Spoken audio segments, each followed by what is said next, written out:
दोस्तों, हर कोई जानता है कि कुंभकर्ण बहुत सोता था, लेकिन उसके सोने के पीछे की वजह क्या थी शायद बहुत कम लोग जानते हैं। और आज के वीडियो में हम आपको रामायण के कुंभकर्ण की नींद के पीछे की असली वजह बताने वाले हैं कि आखिर किस कारण उसे 6 महीने तक सोने का श्राप मिला था।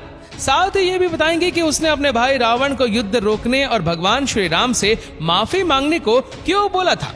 दोस्तों, रामायण एक पवित्र ग्रंथ है जो भारत की संस्कृति की पहचान है। रामायण पढ़ने से व्यक्ति सत्य और मानवता के रास्ते पर चलना सीखता है। रामायण की हर एक कहानी जितनी प्रेरणादायी है उतनी ही रोचक है। रामायण में बताए गए हर एक किरदार प्रभावशाली है। हर एक किरदार से जुड़ी कहानी हमें प्रेरित करते हैं और सिखाते थे। रामायण के हर किरदार की तरह कुंभकर्ण की कहानी भी काफी रोचक और मजेदार है। कुंभकर्ण अपने भूख और नींद के लिए काफी प्रसिद्ध था, क्योंकि राक्षस कुल का होने के बावजूद वो 6 महीने सोता था और एक दिन जागता था। दोस्तों, कुंभकर्ण की कहानी जानने से पहले जानते हैं कि आखिर कौन था कुंभकर्ण। दरअसल कुंभकर्ण रावण का सबसे छोटा भाई था। रावण के 2 भाई थे, विभीषण और कुंभकर्ण। कुंभकर्ण की माता का नाम कैकसी था, जो राक्षस कुल के थे। वही उसके पिता विश्रवा ब्राह्मण कुल के थे। यही कारण था कि रावण और उसके तीनों भाइयों में राक्षस कुल के होने के बावजूद ब्राह्मण का गुण था। जैसा कि हम जानते हैं कि रावण राक्षस होने के साथ साथ बहुत बड़ा ज्ञानी और शिव भक्त भी था। लेकिन आपको बता दें कि कुंभकर्ण भी काफी ज्ञानी और बहादुर था। हालांकि इन दोनों भाइयों में राक्षस के भी गुण थे, क्योंकि ये दोनों अपनी माता के साथ काफी समय बिताया करते थे। लेकिन विभीषण अपने पिता के साथ ज्यादा समय बिताया करता था, जिसके कारण उनमें राक्षस का गुण बिल्कुल भी नहीं था। यही कारण था कि वो भगवान राम के बहुत बड़े भक्त हैं। दोस्तों, आइए हम आपको कुंभकर्ण को दिए गए श्राप की कहानी बताते हैं। दरअसल कुंभकर्ण बहुत ही विशालकाय शरीर वाला और ताकतवर राक्षस था। उसकी ताकत के सामने तो भगवान इंद्र भी डरते थे। कुंभकर्ण को हमेशा से ही खाने का बहुत शौक था। विशालकाय शरीर होने के कारण वो एक बार में हजारों लाखों लोगों का खाना खा जाता था। उसकी सेना और राज्य के खाना जुटाते जुटाते थक जाते थे, लेकिन कुंभकर्ण की भूख समाप्त नहीं होती थी। एक दिन कुंभकर्ण ने सोचा कि यदि भगवान ब्रह्मा की तपस्या करे और उनसे वरदान में स्वर्ग का सिंहासन मांग ले तो जीवन भर उसे पेट भर के खाना खाने को मिलेगा। ये सोचकर कुंभकर्ण और उसके दोनों भाई रावण और विभीषण ने भी उसके साथ तपस्या करना शुरू कर दिया। वो भगवान ब्रह्मा का नाम जपते हुए लंबे समय तक तपस्या करते रहे। इधर भगवान इंद्र को भी डर था कि कहीं भगवान ब्रह्मा इनसे प्रसन्न होकर वरदान मांगने को ना कहे, और यदि उन्होंने ऐसा किया तो निश्चित है कि कुंभकर्ण स्वर्ग का सिंहासन मांग लेगा। ये डर उन्हें सता रहा था, और यही चिंता लेकर भगवान इंद्र माँ सरस्वती के पास जाते हैं और अपनी सारी चिंता उन्हें बताते हैं, जिसके बाद माता उनकी मदद का आश्वासन देते हैं। उधर भगवान ब्रह्मा कुंभकर्ण की तपस्या से प्रसन्न हो चुके थे और फिर वो उन तीनों को दर्शन देते हैं। भगवान ब्रह्मा कुंभकर्ण को मनचाहा वरदान मांगने के लिए कहते हैं। कुंभकर्ण वरदान के रूप में इंद्रासन मांगने वाला होता ही है। तब इंद्रासन के बदले उसके मुंह से निकल गया निंद्रासन। जब तक रावण और कुंभकर्ण ये समझ पाते तब तक भगवान ब्रह्मा तथास्तु बोल चुके होते। इसके बाद जब कुंभकर्ण और रावण को इस बात का एहसास होता है तो भगवान ब्रह्मा को वरदान वापस लेने के लिए कहते हैं। लेकिन भगवान ब्रह्मा कहते हैं कि एक बार दे दिया गया वरदान वापस नहीं लिया जा सकता। इधर कुंभकर्ण को भी अपनी गलती का एहसास हो जाता है। वो भगवान ब्रह्मा के सामने रोने गिड़गिड़ाने लगता है। तब भगवान ब्रह्मा कहते हैं कि मैं वरदान तो वापस नहीं ले सकता, लेकिन इस वरदान के प्रभाव को कम जरूर कर सकता हूँ। हमेशा निद्रा में रहने के बजाय अब तुम 6 महीने जागोगे और 6 महीने निद्रा में रहोगे। जिसके बाद से कुंभकर्ण 6 महीने तक नींद में रहता था और 6 महीने जागने के दौरान पेट भर के खाना खाता था। लेकिन इस 6 महीने के दौरान वो इतना खाना खा जाता था कि पूरी लंका में खाने की कमी हो जाती थी, और खाना न मिलने की सूरत में वो और गुस्से में आ जाता था, जिसके बाद वो अपने सामने आने वाली हर चीज को खाना शुरू कर देता था। रावण भी इस बात से बहुत परेशान था और उसे अपने भाई की हालत देखी नहीं जा रही थी। जिसके बाद रावण एक बार फिर से ब्रह्मा जी की तपस्या करता है, और जब प्रसन्न होकर ब्रह्मा जी उसके सामने आते हैं तो रावण ब्रह्मा जी से कुंभकर्ण के 6 महीने जागने के वरदान को बदलने के लिए कहता है। जिसके बाद ब्रह्मा जी वरदान को बदल देते हैं, और इस बार कुंभकर्ण को लगातार 6 महीने तक सोते रहने और केवल एक दिन जागने का वरदान दे देते हैं, जिससे कुंभकर्ण का सारा जीवन सोते हुए ही बीता। 6 महीने तक निरंतर सोने के बाद वो केवल एक दिन के लिए जागता था, और उस दिन बहुत सारा भोजन खाता, मदिरा पीता, नृत्य देखता और फिर से सो जाता।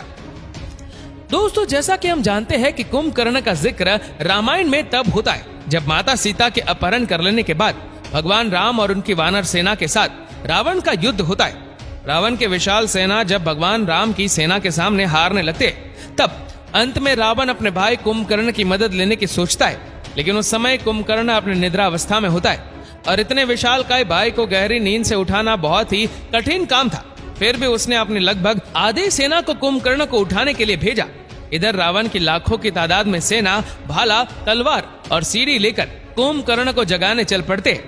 उधर कुंभकर्ण गहरी नींद में सोया हुआ था। सभी सेना उसे जगाने की बहुत कोशिश करते। कुछ लोग सीढ़ी के जरिए उसके पेट पर चढ़ के उछल उछल कर उसे जगाने की कोशिश करते हैं, तो कोई नीचे उसके शरीर पर भाले का वार करके उसे उठाने की कोशिश करते।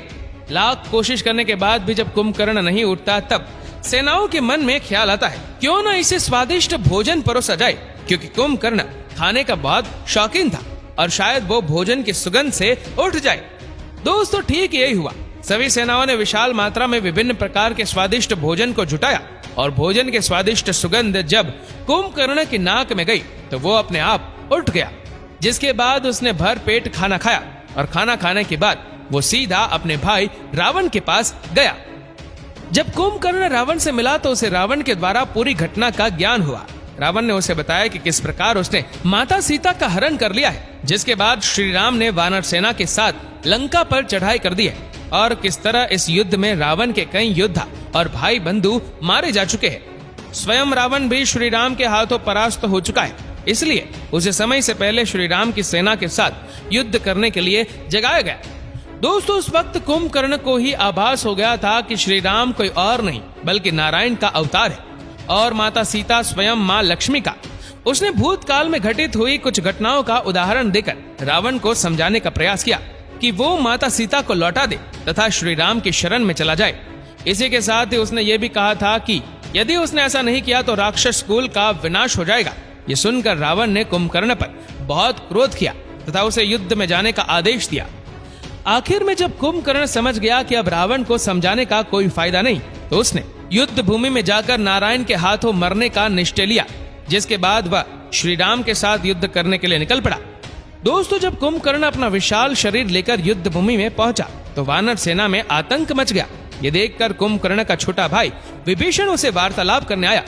उसने कुंभकर्ण को श्री राम की सेना के साथ मिलकर धर्म का साथ देने को कहा, लेकिन तब कुंभकर्ण ने अपना धर्म अपने भाई लंका के राजा के लिए लड़ना बताया।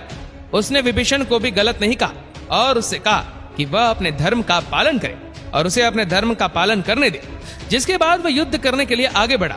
कुछ ही देर में कुंभकर्ण ने युद्ध के मैदान में भीषण तबाही मचाई। वह वानरों को अपने पैरों तले कुचलता हुआ आगे बढ़ रहा था और उन्हें चबा कर खा रहा था।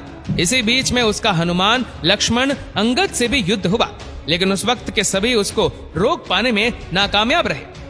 जब वानर नरेश महाराज सुग्रीव से युद्ध करने आए तो वह प्रसन्न हो गया। उसकी योजना थी कि यदि वह सुग्रीव को ही बंदी बनाकर रावण के सामने ले जाएगा तो उससे वानर सेना का साहस टूट जाएगा। वह अपने राजा को बंदी बना देखकर वह निराश हो जाएंगे। उसने ठीक ऐसा ही किया और जब उससे सुग्रीव को बंदी बनाकर रावण के महल की ओर ले जाने लगा तो पीछे से स्वयं श्री राम ने उसे चुनौती दी। कुंभकर्ण को पता चल गया था कि उसके सामने स्वयं नारायण आ चुके हैं और उसका अंत निश्चित है, लेकिन नारायण के हाथों मृत्यु होने से वह बेफिक्र था। उसने श्री राम के साथ भीषण युद्ध किया तथा अंत में भगवान श्री राम ने इंद्रास्त्र चलाकर कुंभकर्ण की दोनों भुजाएं काट दी। उसके बाद प्रभु श्री राम ने ब्रह्म दंड चलाया, जिससे कुंभकर्ण का सर काटकर समुद्र में जा गिरा और अंत में प्रभु श्री राम ने कुंभकर्ण के पेट को काटकर अलग कर दिया और इस तरह कुंभकर्ण का वध हो गया। दोस्तों, जब कुंभकर्ण का वध किए जाने की खबर रावण को पहुंची तो रावण फूट फूट कर रोने लगा और मन ही मन सोचने लगा कि ऐसा कैसे हो सकता है। कुंभकर्ण, जिसे भगवान इंद्रराज भी डरते थे, आखिर उसको एक आम इंसान ने कैसे मार दिया। तो दोस्तों, ये थी कहानी रावण के भाई कुंभकर्ण की, जो राक्षस कुल के होने के बावजूद धर्म पर विश्वास रखता था। तो दोस्तों, कैसा लगा आज का हमारा वीडियो, हमें नीचे कमेंट करके जरूर बताएगा।